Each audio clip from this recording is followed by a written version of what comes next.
Welcome back to our series, Hackers in Healthcare.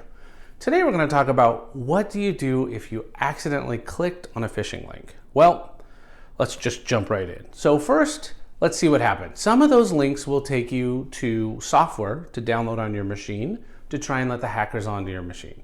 Hopefully your antivirus caught it.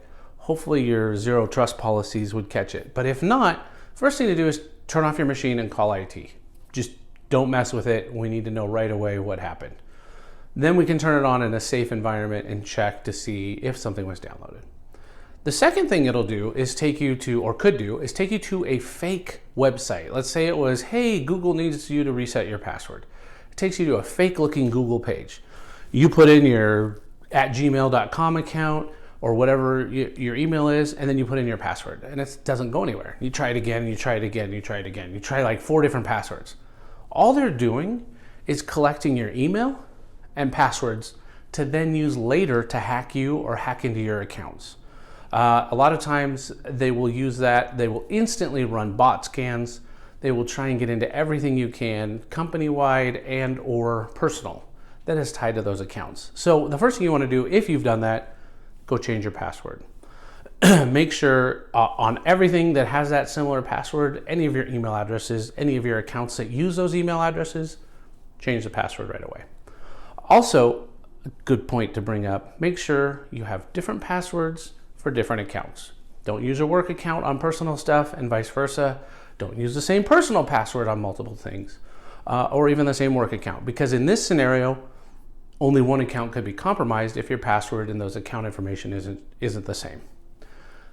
The third thing that can happen, let's say you get, hey, here's an Office document I need you to grab, and you go log into Office. Well, the hackers a lot of times will actually pass you through into Office. They're also in there. They're creating email copies that send forwards of all your emails as an automated task to them to see what you're doing. They've also recorded your email. They're spamming your address book without you even knowing it, of trying to get other people to get to those suspicious documents. They're accessing your OneDrive. Again, this doesn't have to be Office. It could be insert the vendor you're using. They're trying to give themselves future access.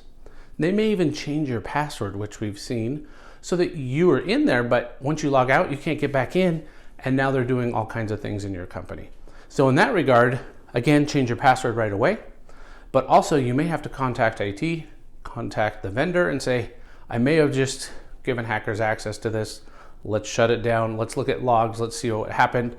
Check your email Outlook rules to make sure that they haven't added those auto forwards, auto replies, auto tasks. And then, of course, in all scenarios, run a full antivirus scan. So if IT is looking at your machine, they're going to do that. If you're looking at your machine, kick off a full scan. Don't do anything else on the network.